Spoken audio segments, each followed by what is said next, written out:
Olá, bom dia. Essa é a nossa aula de número 4 do nosso curso de História da Igreja Presbiteriana do Brasil, do Seminário Presbiteriano Brasil Central. Você é muito bem-vindo à aula e espero que o conteúdo seja edificante e importante para a sua formação como pastor da Igreja Presbiteriana do Brasil. Hoje eu quero falar então sobre a Igreja Presbiteriana dos Estados Unidos e a questão de por que existe Igreja Presbiteriana dos Estados Unidos e a Igreja Presbiteriana, perdão, por que existe a Igreja Presbiteriana dos Estados Unidos da América, a PCUSA, e a Igreja Presbiteriana dos Estados Unidos, a PCUS. Então vamos lá, nós precisamos saber como que surgiu o presbiterianismo nos Estados Unidos. Os imigrantes britânicos, escoceses, irlandeses do norte e ingleses levaram o presbiterianismo para a América do Norte. Durante o século XVIII, cerca de 300 mil escoceses e irlandeses se radicaram nos Estados Unidos, principalmente em Nova Jersey, Pensilvânia, Maryland, Virgínia e nas Carolinas do Sul e do Norte. No oeste da Pensilvânia, eles fundaram Pittsburgh, a cidade mais presbiteriana dos Estados Unidos. Até bem pouco tempo atrás era ainda assim. O pai do presbiterianismo norte-americano foi o irlandês Francis McKemey, que é esse camarada aqui. Francis McKemey, ele viveu de 1658 a 1708. Ele faleceu 2 anos depois, ou menos de 2 anos depois de ter fundado a primeira igreja presbiteriana dos Estados Unidos e, consequentemente, o primeiro presbitério dos Estados Unidos no mesmo ano. McKemey foi ordenado ao ministério em 1683, na Irlanda, e logo imigrou para a América do Norte, onde fundou igrejas em Maryland e outras regiões.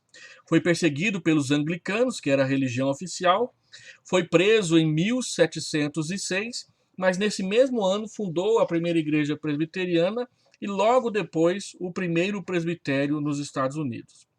McKemey organizou o primeiro presbitério em 1706 com o nome de Presbitério da Filadélfia, com 7 pastores e alguns presbíteros.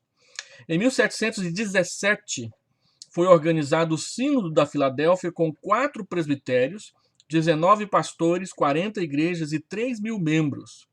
E já em 1729, o Sínodo Presbiteriano adotava a Confissão de Fé de Westminster através daquilo que ficou conhecido na história do presbiterianismo norte-americano como ato de adoção. Então, o ato de adoção, que é a adoção da Confissão de Fé de Westminster como símbolos da Igreja norte-americana, acontece em 1729.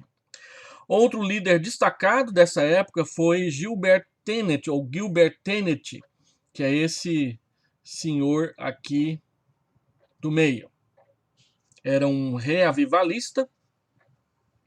Ele viveu de 1703 até 1764 e foi um dos precursores do primeiro grande despertamento nos Estados Unidos, aquele do qual Jonathan Edwards foi um dos principais líderes.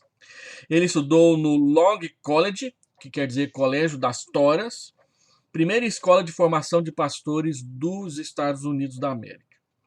Entre 1741 e 1758, diferenças quanto ao avivamento, o primeiro grande despertamento, e a educação teológica causaram uma ruptura nos presbiterianos norte-americanos, que ficou conhecido como ala velha do Sínodo de Filadélfia, o mais antigo, e a ala nova do Sínodo de Nova York.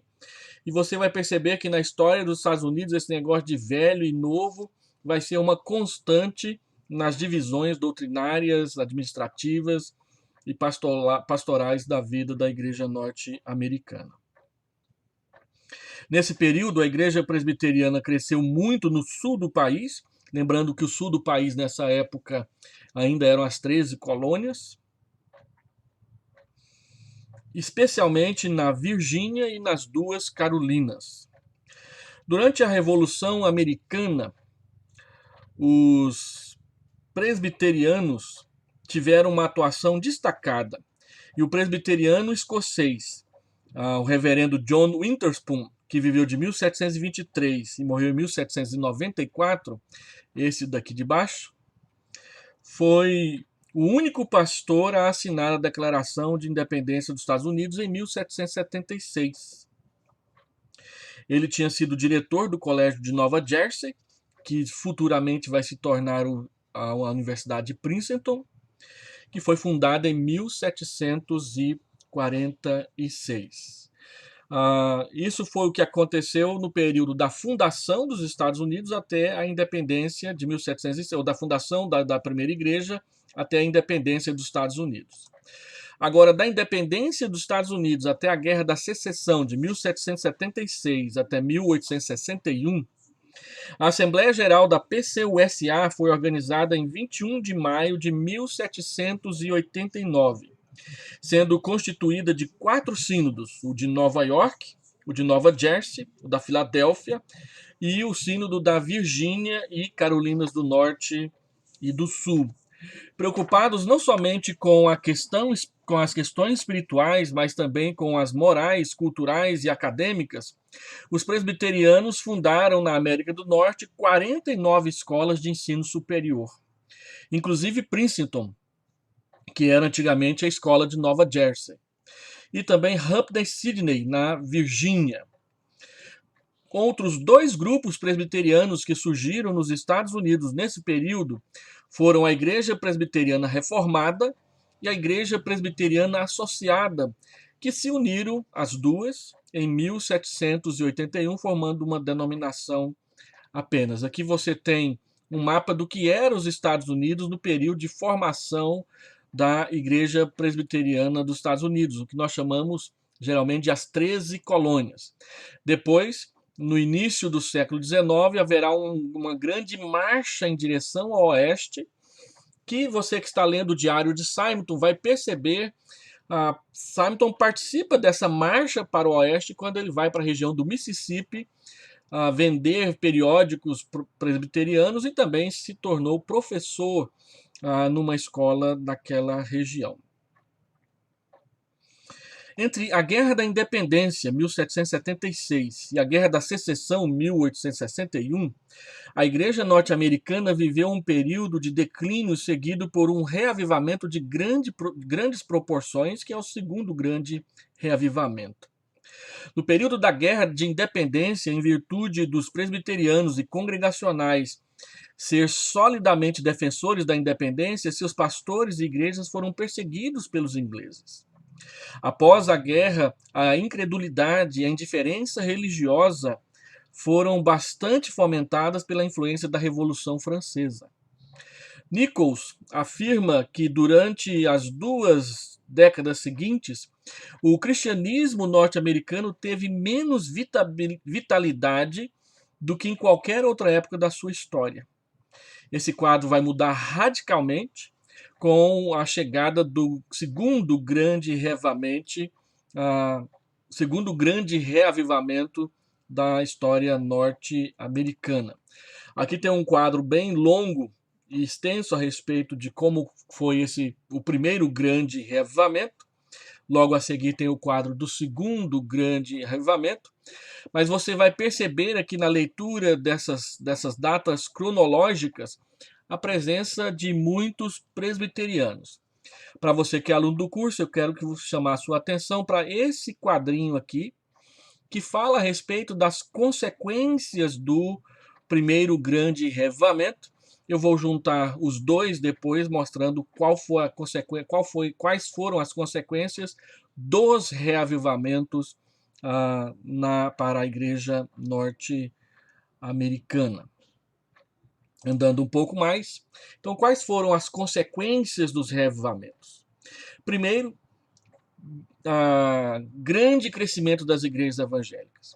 Surgimento de vários grupos religiosos novos, novas denominações, grande expansão das missões nacionais, formação das missões estrangeiras, desenvolvimento nas escolas dominicais e fundação de novas escolas. Vamos ver isso por partes.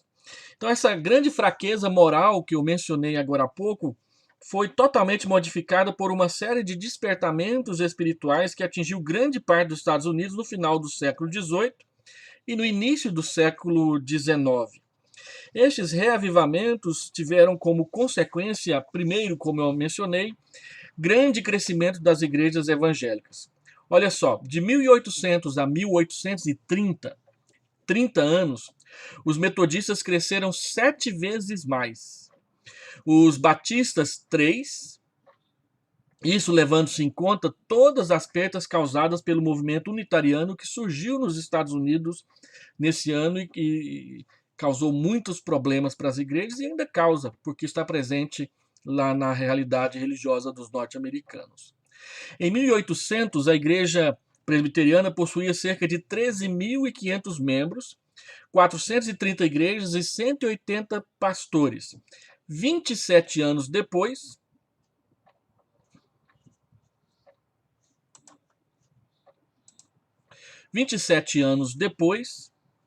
essa mesma igreja, ou 20 anos depois, em 1820, a igreja possuía 70 mil membros em 1.300 igrejas, um período de 20 anos.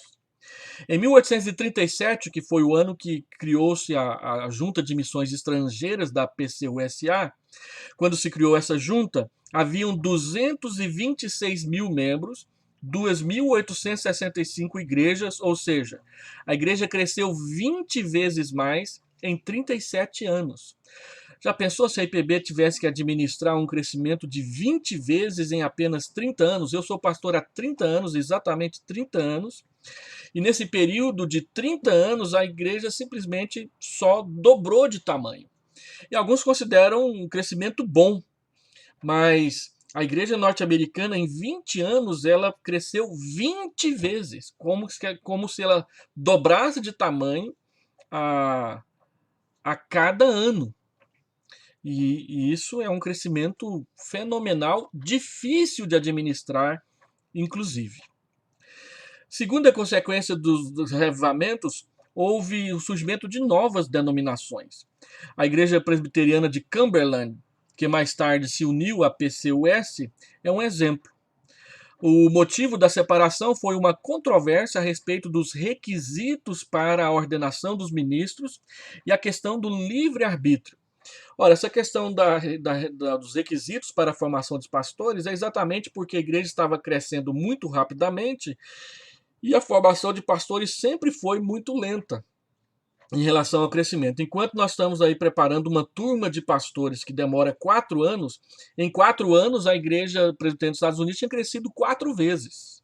Então, você percebe que havia uma pressa, e é essa pressa que vai causar algumas divisões na igreja norte-americana por causa da má formação dos obreiros, e isso trouxe muita dor de cabeça para eles, e nós precisamos aprender com eles as lições de um crescimento mais rápido, se nós desejamos e oramos por um reavivamento de grande proporção na igreja evangélica brasileira, incluindo a nossa amada IPB. Havia também, no que diz respeito a essa questão,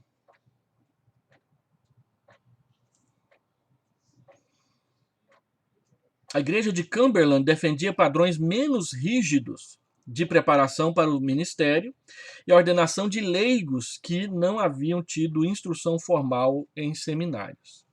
Uma outra questão que eu acabei pulando aqui, eu falei de novas denominações, mas houve também o surgimento de vários grupos religiosos novos. Dentre eles, os unitarianos, que negavam a trindade, a divindade de Cristo e a doutrina da imputação na salvação. Os discípulos, um movimento de protesto contra o denominacionalismo, também surgiu nesse período. Uma quarta consequência dos reavivamentos foi a grande expansão das missões nacionais. Um poderoso movimento missionário nacional que levou a igreja para o oeste. Com o avanço da população para o oeste dos Estados Unidos, as igrejas se mobilizaram e avançaram na esteira das correntes migratórias e das construções das estradas de ferro norte-americana.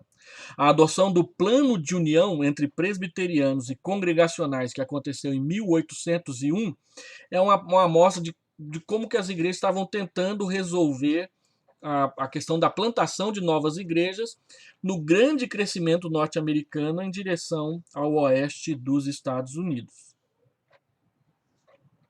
Então, esse plano de união foi a primeira agência missionária. Perdão, eu pulei aqui um pedaço. Então, esse plano de união visava a expansão da igreja em direção ao oeste. E a PCUSA fundou em 1816 a sua Junta de Missões Nacionais para administrar esse grande crescimento em direção ao oeste. Nesse período também aconteceu a formação das missões estrangeiras.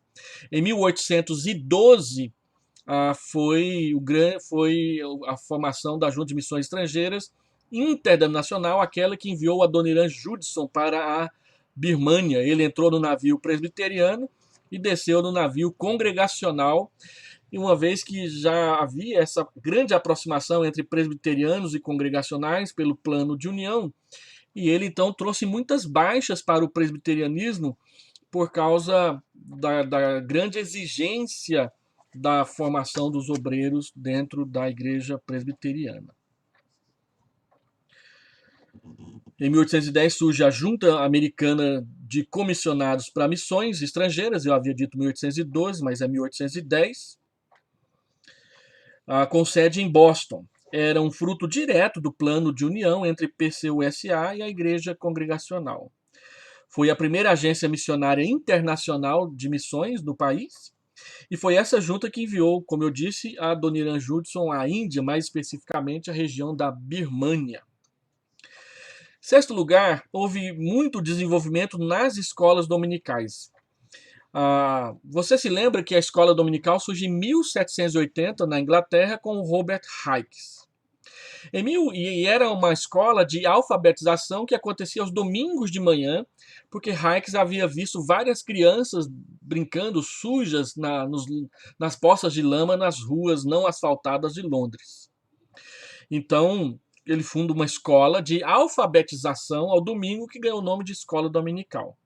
Nos Estados Unidos, a partir de 1800, e como fruto desses reavivamentos, a escola dominical passa a se chamar, então, Escola Bíblica Dominical. Por isso que, hoje em dia, existe uma certa confusão, uma polêmica entre se chama Escola Dominical ou Escola Bíblica Dominical.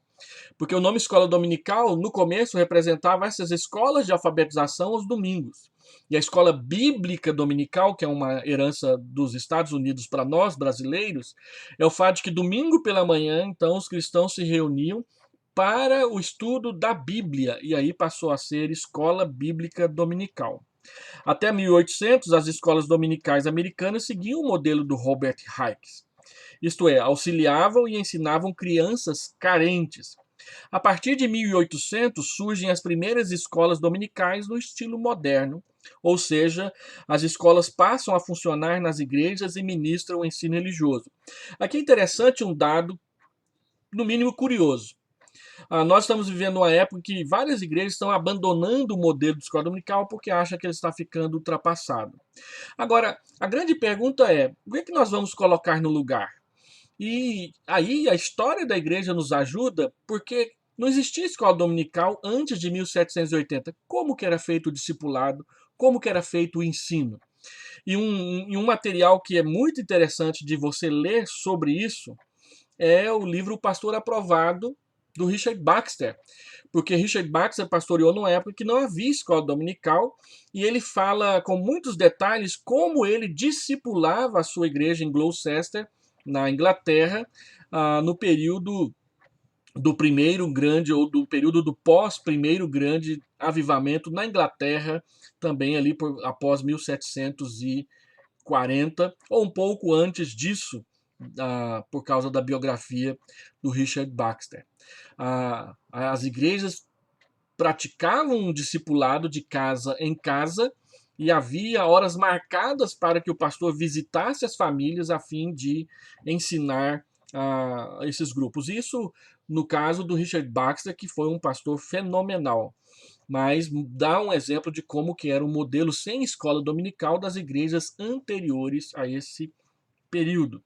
Você que se interessa por pequenos grupos, deveria, antes de questionar a escola dominical, procurar entender qual é a solução ou como que a igreja fazia antes para a gente aprender algumas coisas com eles. Sétimo lugar, houve também a fundação de escolas. O crescimento para o oeste impulsionou a formação de várias escolas. As igrejas presbiterianas, episcopais, congregacionais foram as que mais atuaram nesse campo. Entre 1780 e 1829, dos 40 colégios e universidades fundados permanentemente nos Estados Unidos, 13 foram fundados pelos presbiterianos e outras 4 pela sua influência. Número maior que as instituições fundadas por iniciativa do Estado, que fundou apenas 11. Então, os presbiterianos fundaram mais escolas do que o governo federal dos Estados Unidos nesse período de menos de 40 anos. Dentre essas universidades, a Universidade de Princeton foi fundada em 1812. E aí você vê logo a seguir o quadro do segundo grande avivamento, que vale a pena você dar uma olhada nele depois, mostrando aqui em cima a grande expansão em direção ao oeste, pela via do rio Mississippi, principalmente, e alguns nomes importantes e datas e acontecimentos que marcaram essa época. O grande nome do segundo grande despertamento dos presbiterianos é o Charles Finney, que não era lá muito fiel, não. Ele fazia parte de um movimento chamado Nova Escola, que nós vamos falar sobre ele daqui a pouco. Nessa época surgem os acampamentos, ou camp meeting, encontros no campo, ou acampamentos, dos quais os presbiterianos foram seus principais entusiastas na primeira fase, que depois amenizou e outras igrejas passaram a fazer muito mais uso dos acampamentos que os norte-americanos, por causa das controvérsias entre velha escola e nova escola, em razão do formato que o reavivamento estava tomando, e que a ala mais conservadora da igreja presbiteriana não estava concordando com essa maneira. Você que está lendo o Diário de Simonton, Simonton foi alcançado por um reavivamento patrocinado pela Nova Escola. Ele entrega a sua vida a Cristo participando de um reavivamento na igreja inglesa, que eram as chamadas reuniões de reavivamento. Mas ele mesmo questiona as práticas de algumas reuniões de reavivamento, e você lê isso lá no diário dele, quando ele fala de uma reunião que ele foi, que ele achou um pouco exagerada na forma como ela era conduzida. Então, de 1830 a 1860, nós temos o período do nascimento e da formação de Simonton no seminário de Princeton. Richard Nichols ele aponta as seguintes características desse período, de 1830 a 1860. Primeiro, o período do segundo grande despertamento. Charles Finney é o grande nome do despertamento para os presbiterianos. Moody será o outro grande nome para o evangelicalismo norte-americano e também para o inglês, porque Moody vai alcançar os dois continentes, o europeu e o americano. São os nomes dos reavamentistas desse período. Segunda característica, grande imigração europeia e o avanço para o oeste. Observe que as 13 colônias já em pouco mais de 40, 50 anos, os Estados Unidos inteiro está tomado. É o período das guerras contra Apaches, Sioux e todos os indígenas, é o período da chacina de várias tribos indígenas. Os norte-americanos gostam muito de pegar no pé dos brasileiros por causa dos nossos indígenas, mas eles escondem a grande, feia ferida do que foi a conquista do Oeste nos Estados Unidos e a forma maliciosa com que os políticos norte-americanos trataram a questão indígena lá, e hoje fica querendo dar pitaco na nossa questão indígena aqui. Os indígenas brasileiros, se comparados aos americanos, são muito, mas muito melhor tratados do que eles, porque lá eles fizeram uso da guerra para dizimar as tribos indígenas e eles tomaram todas as terras praticamente, fazendo uma indenização fajuta no final do século XIX. Aqui no Brasil, nós também não podemos justificar, houve bastante a morte de indígenas por meio de portugueses e também espanhóis na América Latina, mas como a questão indígena é tratada hoje é muito diferente. As questões das reservas indígenas brasileiras e as reservas indígenas norte-americanas é uma questão muito diferente para que essas pessoas do lado de fora fiquem questionando a gente aqui. Mas este foi um período em que a igreja norte-americana cresceu muito e seguiu a esteira das estradas de ferro norte-americanas em direção ao oeste. Essa grande imigração europeia aconteceu principalmente no Vale do Mississippi. E você verá no diário do Simonton que ele andou por ali como representante de revistas e jornais presbiterianos vendendo de casa em casa. Simonton trabalhou por 2 anos no Vale do Mississippi entre 1853 e 1854. Terminado esse período, ele vai para o seminário de Princeton. A imigração produziu um crescimento muito grande, especialmente da Igreja Católica nesse período. Aquele filme Gangues de Nova York explora exatamente essa questão: irlandeses católicos e suas gangues contra outras gangues de protestantes lá na formação da cidade de Nova York. Houve a anexação dos estados, de novos estados americanos, alguns por meio de compra, outros por meio de invasão mesmo. O desenvolvimento industrial dos Estados Unidos, especialmente a região norte, a região sul, vai se tornar bastante escravocrata.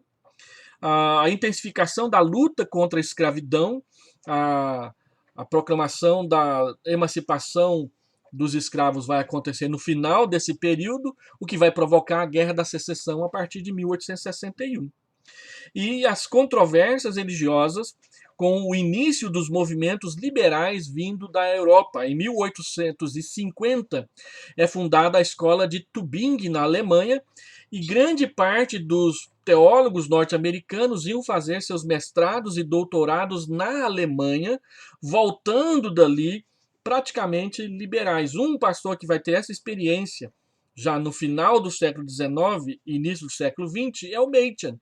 Machen vai para a Europa fazer seu doutorado, volta para os Estados Unidos liberal e, por causa do seu estudo do Novo Testamento, da exegese, ele volta à condição de conservador e passa a ser um dos principais combatentes presbiterianos do liberalismo teológico na virada do século XIX para o século XX. Em 1837, deixa eu ver se eu tenho que passar aqui. Essa aqui é o mapa da Igreja dos Estados Unidos em 1850, período em que Simonton estava na sua formação. Esses terrenos em azul aqui são as principais conquistas dos Estados Unidos nesse período. Aqui nós temos as 13 colônias e então a sua expansão, fazendo uma meia-lua aqui em direção à Califórnia e depois os estados centrais dos Estados Unidos. Antes de chegar aqui, então,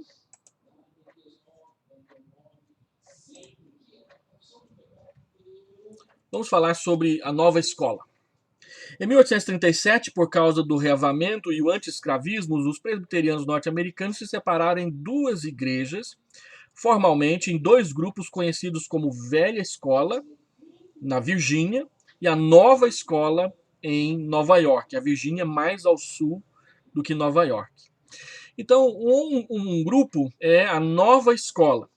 A Nova Escola tinha algumas características que eu alistei aí para você perceber. A Nova Escola apresentava uma teologia calvinista modificada, com forte ênfase no reavivamentismo, propondo uma reforma moral e a cooperação mais eficiente entre as denominações.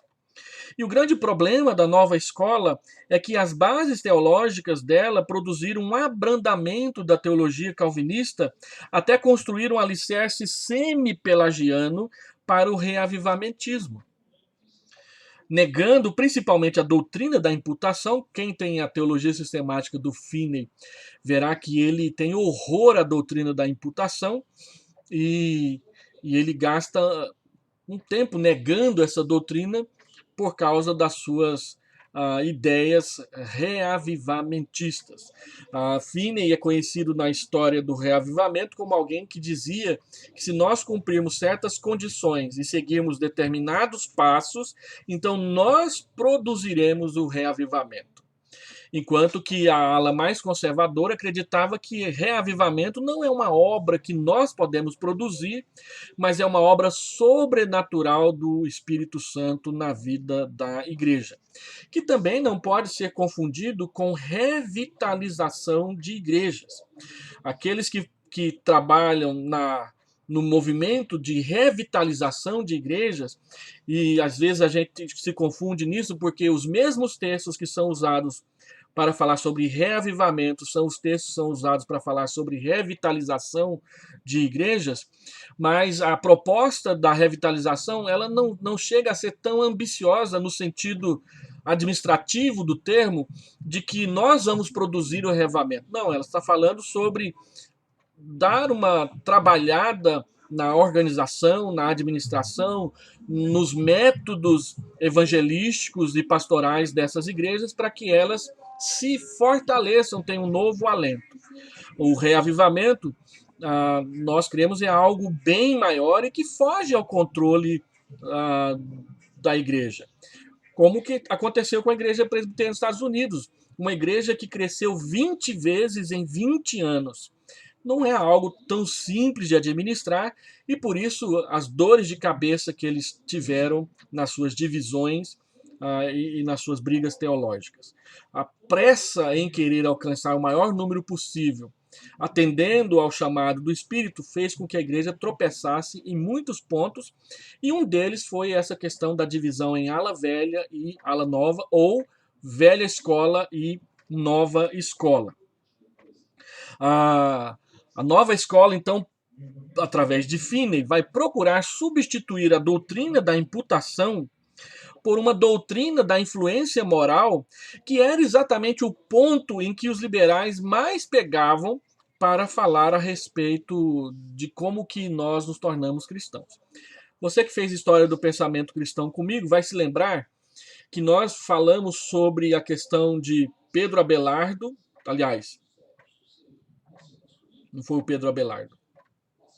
Pedro Abelardo e Anselmo de Cantuária, em que Anselmo propunha a teoria da expiação baseada na questão do pagamento da dívida, ou seja, uma visão forense da expiação, e Pedro Abelardo defendia uma visão de que nós, na verdade, seguimos o exemplo de Cristo, nós somos salvos por causa da força da sua influência moral. Você observa que não estão errados, as duas coisas estão certas, elas não podem colocar em contraposição ou em oposição uma à outra.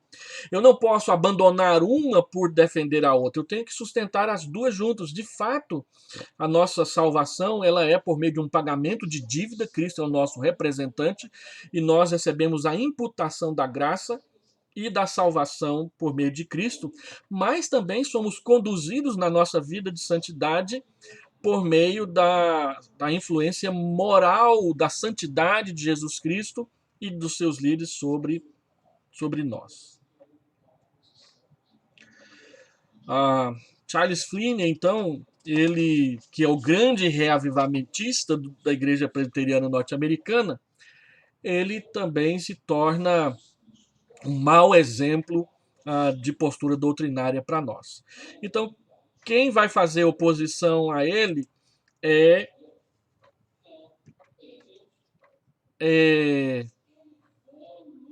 a velha escola, defendia um calvinismo que fosse mais consistente, e deixava mais evidente sua posição quanto ao confessionalismo, o reavivamentismo e a constituição eclesiástica.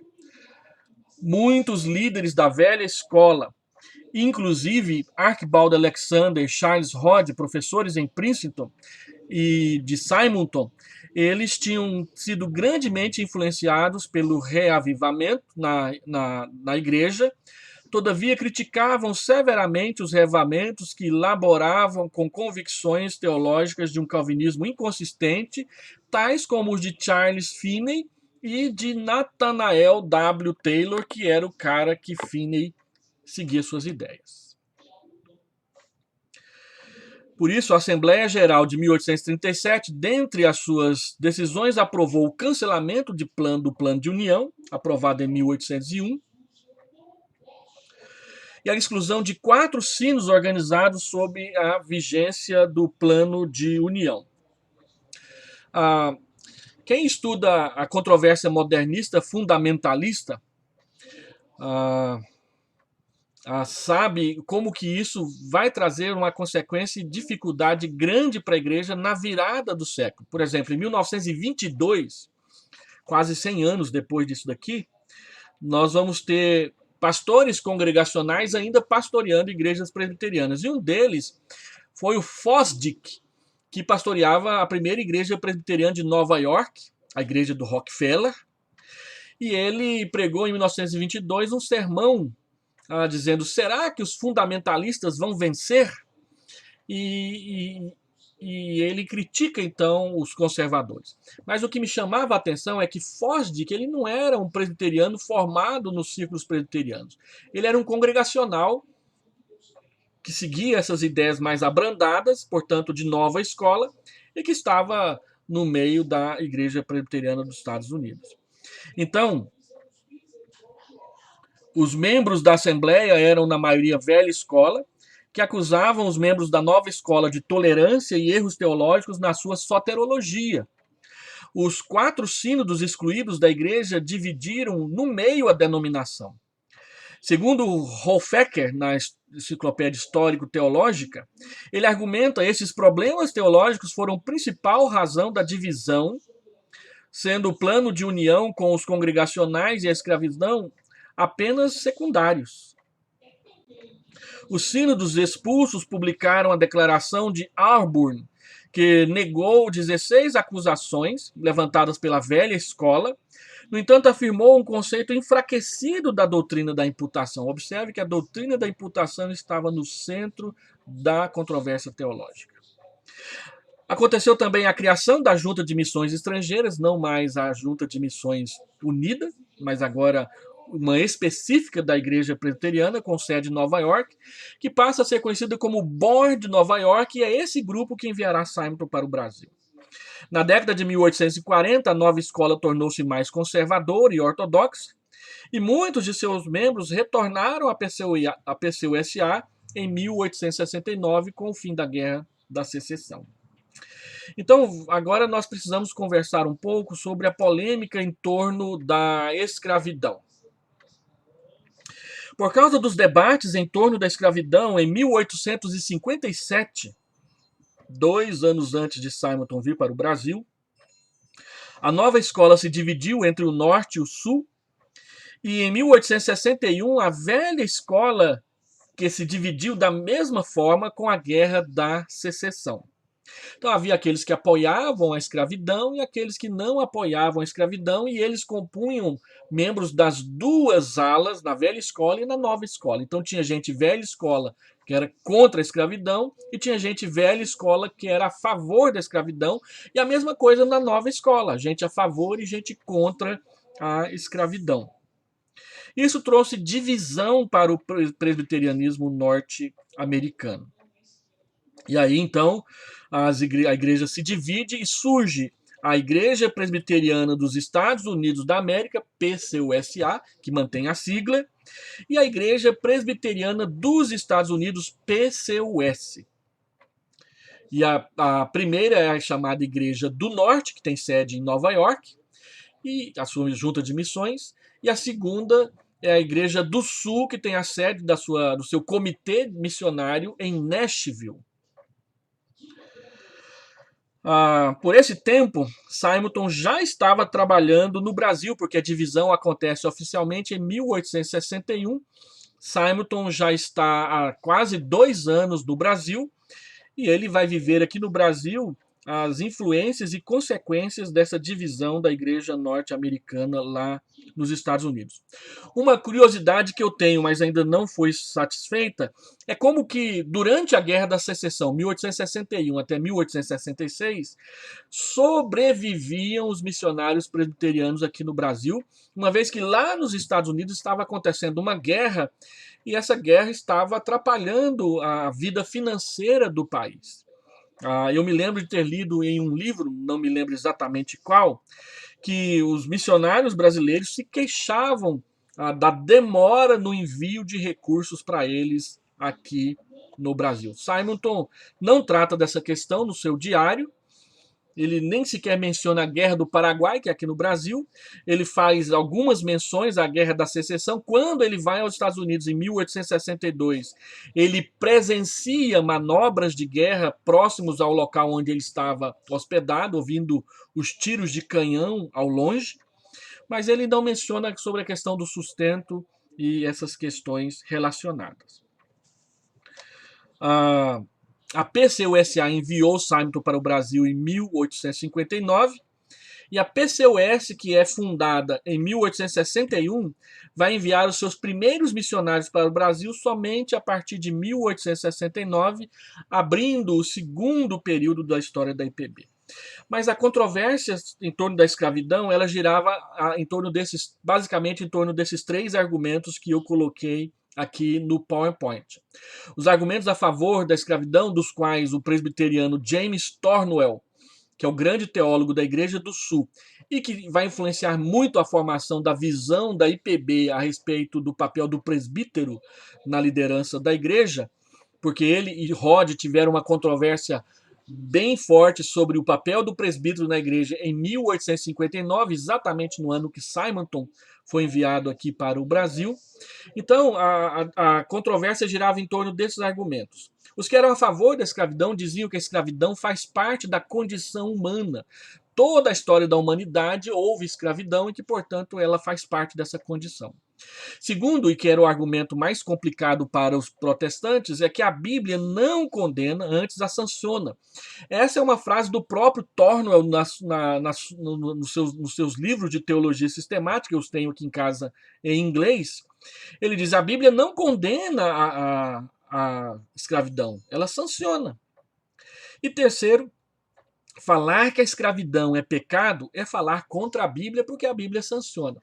Então, o argumento teológico, os argumentos dos teólogos mais sóbrios caminhavam nessas 3 linhas. Haviam aqueles argumentos toscos e ridículos que eram muito comuns e que a gente vê, por exemplo, naquele filme 12 Anos de Escravidão, com aquelas exegeses absurdas da palavra Senhor nos Salmos, em que os senhores de fazenda aplicavam aquilo quando o Salmo diz obediência ao Senhor, eles diziam: tá vendo aqui? A Bíblia está dizendo que você tem que obedecer ao seu Senhor, e ele coloca então o Senhor da fazenda. E isso havia bastante, você vê isso no filme 12 Anos de Escravidão. Agora, um filme que vale a pena você assistir para ver a questão da discussão em torno da escravidão é aquele filme Lincoln, porque boa parte do filme gira em torno da abolição da escravidão, que foi a marca principal do governo de Abraham Lincoln, e o filme mostra a argumentação, o pensamento filosófico e teológico a respeito dessa questão. Vale a pena você assistir. Por outro lado, o argumento contra a escravidão é que a escravidão é pecado, a liberdade é um direito natural e o trabalho escravo era menos lucrativo que o trabalho livre. Thornwell gasta bastante tempo refutando esse primeiro ponto. Quando ele diz que falar que a escravidão é pecado é falar contra a Bíblia, ele está refutando essa questão. Ele diz: olha, nós não podemos generalizar, porque na Bíblia Deus sanciona a escravidão em vários momentos no Antigo Testamento. Levítico 23, por exemplo. Então ele gasta um tempo grande refutando essa questão, mas não por causa da questão bíblica dela, mas por causa da questão da filosofia. Ele diz que esse argumento de que a escravidão é pecado, ele não vem das escrituras, mas ele vem do liberalismo filosófico que estava entrando na vida da igreja. Lembra que eu falei que, os primeiros debates contra o liberalismo estavam vindo aqui? Então, Thornhill, ele segue essa linha, que na minha opinião é equivocada, mas foi assim que ele construiu seu argumento a favor da escravidão. Meu inglês não é tão bom, eu procurei ler lá, são várias páginas do argumento dele, mas ele procura mostrar que é incoerente dizer que a Bíblia diz que a escravidão é pecado. E ao fazer isso, ele acaba falando a favor da escravidão e entrou para a história como alguém que defendia a escravidão. No entanto, para nós presbiterianos do Brasil, o que é muito forte na argumentação de Thornhill e que nós aproveitamos bastante, não é a questão da escravidão, mas são seus argumentos a favor do governo da igreja e do papel do presbítero na liderança da igreja, porque a IPB segue mais as ideias da Igreja do Sul, da qual Thornhill é um dos seus principais teólogos, e não da Igreja do Norte, da qual Simonton foi enviado para o Brasil.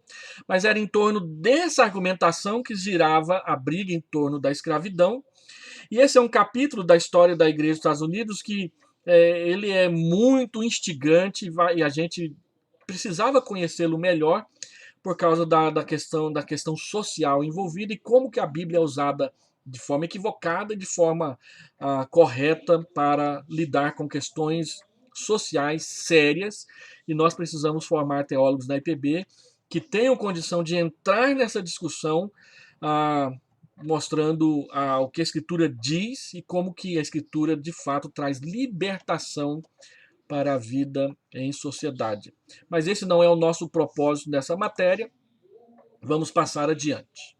Então, mencionei aqui uma controvérsia entre Rod e Thornhill. Então, Rod precisa entrar na história, porque vem a formação de Simonton. Em 1870, a velha e a nova escola uniram-se novamente no norte. Foram 33 anos de separação, mantendo a sigla PCUSA. Mas não se uniu velha escola e nova escola, mas PCUS e PCUSA não se reuniram. Essa reunião de PCUS e PCUSA só vai acontecer em 1983. Essa igreja liderou a criação da Aliança Presbiteriana Mundial, a PCUSA, em 1875. A PCUSA investiu maciçamente em missões nacionais e estrangeiras, alcançando na virada do século a marca de 1 milhão de membros. A PCUS manteve solidamente fiel aos ideais da velha escola, entretanto, desenvolveu a doutrina da igreja espiritual, evitando o envolvimento com questões políticas e sociais, enfatizando a evangelização. E é nesse ponto que Thornhill é um teólogo importante, porque ele é o pai dessa ideia da igreja espiritual e ele a usa na questão da defesa da escravidão, porque ele diz que o que a Igreja do Sul defendia, na verdade, não é que eles eram a favor da escravidão, mas que eles eram contrários à igreja se envolver nessas questões. E ao fazer isso, fechava os olhos para aquele mundo de membros presbiterianos, por exemplo, que tinham escravos e também os maltratavam. O estupim da Guerra da Secessão acontece exatamente por causa dos abusos referentes aos negros. Eu li um livro. A primeira igreja que se dividiu em torno da polêmica da escravidão foi a Igreja Metodista nos Estados Unidos. E eu li um livro escrito em português, esgotado já, eu li emprestado, em que se conta como que isso aconteceu. E aconteceu porque uma esposa de um pastor metodista, havia espancado seus escravos e ela foi disciplinada. O pastor a defendeu, o assunto foi parar no presbitério, e aí a igreja metodista se dividiu por causa das questões de disciplinas de homem branco que haviam espancado, maltratado homens negros. Na PCUSA não foi muito diferente, não. O assunto foi para as assembleias exatamente por causa de maus tratos e questões de disciplinas relativa aos negros. Agora, eu li essa semana um artigo interessante em que muitas pessoas que defendiam a abolição da escravidão, elas tratavam os negros muito pior do que aqueles que eram escravocratas. Esse é um dado interessante. Por isso, o racismo nos Estados Unidos é uma questão endêmica e traz muita controvérsia e manifestações públicas violentas por lá. Porque aqueles que defendiam a libertação dos escravos não eram pessoas que amavam, que gostavam do convívio com os negros, não. Nem sempre. Muitos casos, aqueles que libertavam, libertavam e os deixavam ao Deus dará e ainda os perseguiam. Então, essa é uma questão da cultura norte-americana, que nós brasileiros não entendemos com muita profundidade. E quando nós vemos aquelas brigas em torno de homens brancos e homens negros lá, nós achamos muito esquisito. E até trazemos para cá, dizendo que aqui é igual, e não é. O racismo brasileiro ele é completamente diferente do racismo norte-americano em muitos aspectos. Mas isso não quer dizer que eu estou defendendo o racismo. Eu só estou querendo dizer que às vezes nós transportamos para cá brigas deles em torno de questões que nós deveríamos usar a nossa ciência, a nossa consciência, a nossa preparação para nós resolvermos os nossos problemas por causa da nossa cultura que tem traços completamente diferentes dos traços da cultura norte-americana. E transportar as brigas de lá para cá dizendo que vai resolver e os mesmos argumentos não vão resolver de forma alguma. Então, essa doutrina da igreja espiritual se tornou uma característica distintiva da PCUS. Insistia na igualdade entre presbíteros, docentes e regentes, no governo dos concílios, e entendia que as atividades da igreja deveriam ser realizadas por comissões responsáveis perante a Assembleia Geral e não por juntas semi-independentes. Então, nós voltamos para o seminário onde Charles Hodge era professor. O seminário de Princeton, fundado em 1812, estava ligado ao movimento da velha escola, sendo Charles Hodge, 1797-1878, um dos seus principais líderes. Hodge foi o teólogo presbiteriano mais influente do século XIX. Formado na universidade e no seminário de Princeton, sucedeu Archibald Alexander na cadeira de teologia exegética e didática, ocupando essa função até a sua morte. Hodge se opôs à teologia de Nathaniel Taylor, da Nova Escola, que negava a expiação vicária e reinterpretou a obra do Espírito Santo na regeneração em termos sinergistas, aproximando-se do arminianismo e do semi-pelagianismo, aproximando o reavivamentismo da Nova Escola do semi-pelagianismo e do arminianismo. O Charles Hodge faz oposição ao reavivamentismo de Charles Finney, que era presbiteriano, e a teologia de John W. Nevin, que rejeitava o reavivamentismo totalmente. Hodge falava contra aqueles que tinham uma visão muito aberta do reavivamentismo, mas falava também daqueles que negavam o reavivamentismo como se fosse obra do demônio, e isso aconteceu muito no presbiterianismo norte-americano. Ele foi um prolífico escritor, tanto nas áreas teológicas como de piedade e administração eclesiástica. Nós temos a sua teologia sistemática em português, é um tijolão grosso toda a vida, e alguns dizem que a sua principal característica é a piedade. Então você que às vezes reclama que o Berkhoff é muito árido, você tem a opção de ver como é que Hodge trabalhava essas questões. A grande questão que você precisa estar atento é que a teologia sistemática de Hodge é do século XIX. A teologia sistemática do Berkhoff é de 1948, 100 anos mais jovem. E nós já estamos vendo vários assuntos que a teologia sistemática do Berkhoff nem sequer trata. Por exemplo, você não tem uma pneumatologia na teologia sistemática do Berkhoff, o que demanda uma atualização. Agora, a linguagem, a aproximação de Berkhoff é muito mais filosófica, enquanto que a de Hodge, por exemplo, é muito mais evangélica, piedosa, e isso, para você que diz que quer ter uma pregação mais viva, valeria a pena você gastar um tempo debruçando-se sobre a leitura da teologia sistemática do Hodge.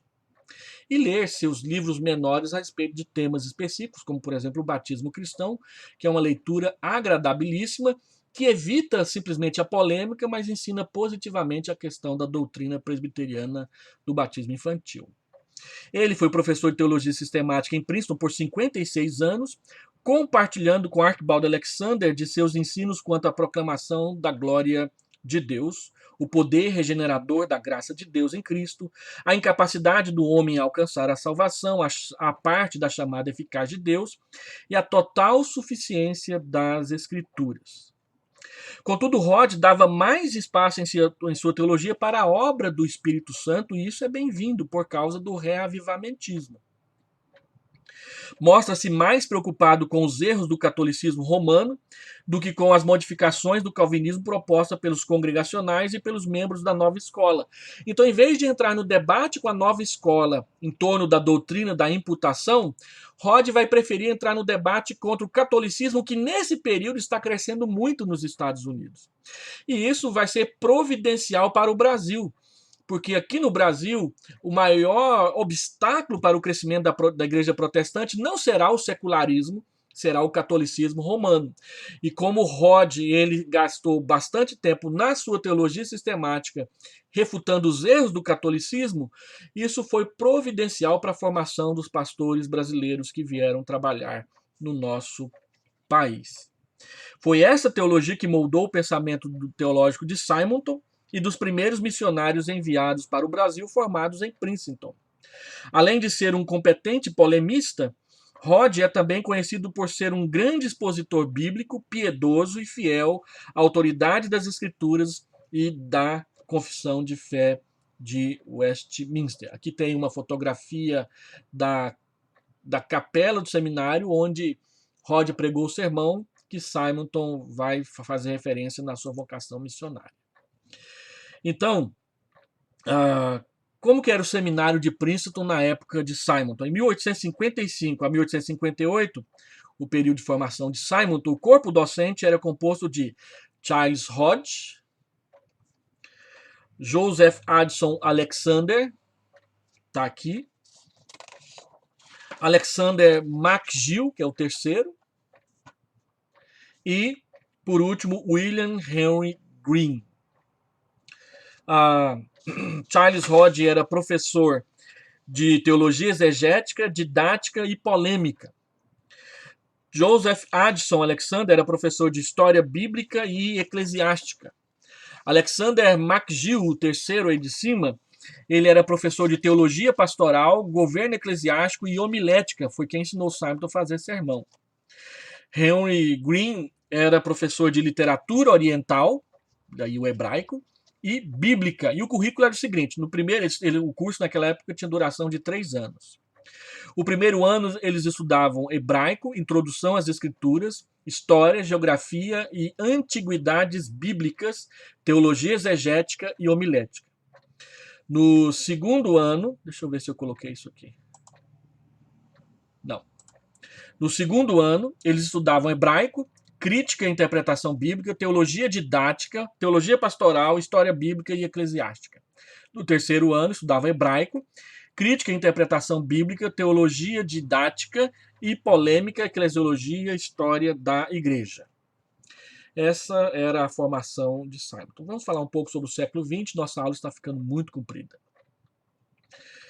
Em 1903, o ano da divisão da IPB aqui no Brasil, a PCUSA alterou levemente 3 parágrafos da Confissão de Fé e acrescentou 2 capítulos novos, sendo um sobre o Espírito Santo e o outro sobre o amor de Deus e as missões. Você encontra esses 2 capítulos na forma de apêndice na publicação da Confissão de Fé aqui no Brasil. Outra alteração mais controvertida veio a seguir quando se atenuaram as afirmações sobre os decretos de Deus. Isso facilitou a fusão com a igreja de Cumberland em 1906. O ano que foi fundada, por exemplo, a Missão Oeste do Brasil, aqui no Brasil, o que é importante para a história do presbiterianismo goiano. E a igreja de Cumberland defendia o livre-arbítrio e rejeitava a doutrina da depravação total, pois tinha problemas com a doutrina da imputação, você vai se lembrar. Na década de 1920 a 1930, nós temos então a controvérsia modernista fundamentalista, que eu já mencionei agora há pouco, que teve como principal figura dentro do presbiterianismo o James Gresham Machen. Daqui a pouco eu vou mostrar uma foto dele. A igreja presbiteriana foi muito abalada pela controvérsia modernista fundamentalista, causando a fundação da Igreja Presbiteriana Ortodoxa, em 1936, igreja com a qual a IPB mantém relações. John Gresham Machen foi o fundador dessa igreja. Aqui está uma foto dele. Machen viveu de 1881 a 1937 e também participou da fundação do seminário de Westminster, na Filadélfia. Os modernistas, os liberais, eles assumiram sucessivamente o controle do seminário de Princeton, daí eles passaram a ensinar a doutrina que eles queriam. Depois da Junta de Missões Estrangeiras, que tinha a ver com a expansão da igreja, e por fim, da Assembleia Geral e da administração da igreja. Nem sempre é nessa ordem que as coisas acontecem. Nos Estados Unidos foi assim. Aqui no Brasil, quando o liberalismo tentou tomar conta da IPB, começou pela administração geral, a CE, depois quis entrar no centro de pós-graduação, e aí a Junta de Missões seria o terceiro alvo, mas em 2002 a IPB não permitiu que o movimento dos liberais brasileiros alcançassem esse objetivo. Em 1930, a PCUSA foi a primeira denominação norte-americana a ordenar presbíteras, mulheres ao presbiterato, o que levou à consequente ordenação ao ministério em 1956. Aqui nós temos uma foto de Margaret Towner, a primeira mulher ordenada pela PCUS em 1956 para o ministério pastoral. Apesar dessas controvérsias internas, entre 1900 e 1957, as igrejas presbiterianas saltaram de 1 milhão para 3 milhões de membros. E aí ela estagnou, não passou os 4 milhões de membros. Em 1958, a PCUSA fundiu-se com a Pequena Igreja Presbiteriana Unida da América do Norte e formaram a Igreja Presbiteriana Unida dos Estados Unidos, preservando a sigla PCUSA.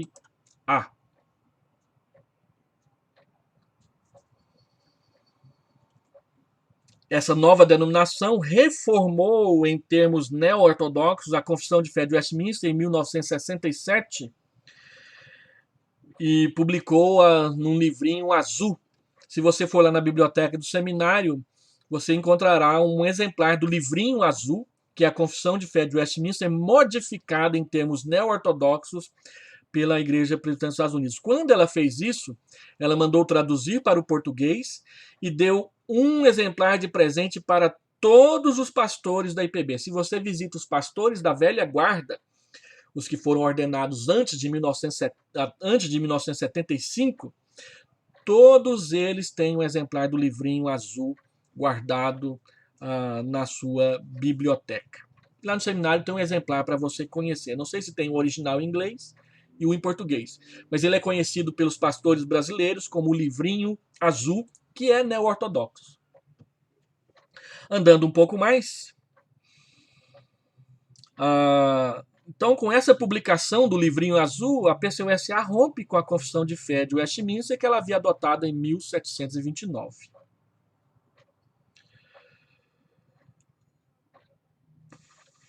A PCUS, ao contrário da PCUSA, ainda se manteve conservadora até a década de 1960. Em 1983, a PCUSA e a PCUS se fundiram novamente, formando a atual Igreja Presbiteriana dos Estados Unidos, de tendência liberal crescente, influência declinante na vida do seu país. E antes disso, muitos membros conservadores deixaram as suas igrejas mães e criaram novas denominações presbiterianas. Em 1973 surgiu a PCA, que é a Igreja Presbiteriana da América, que saiu da Igreja do Sul.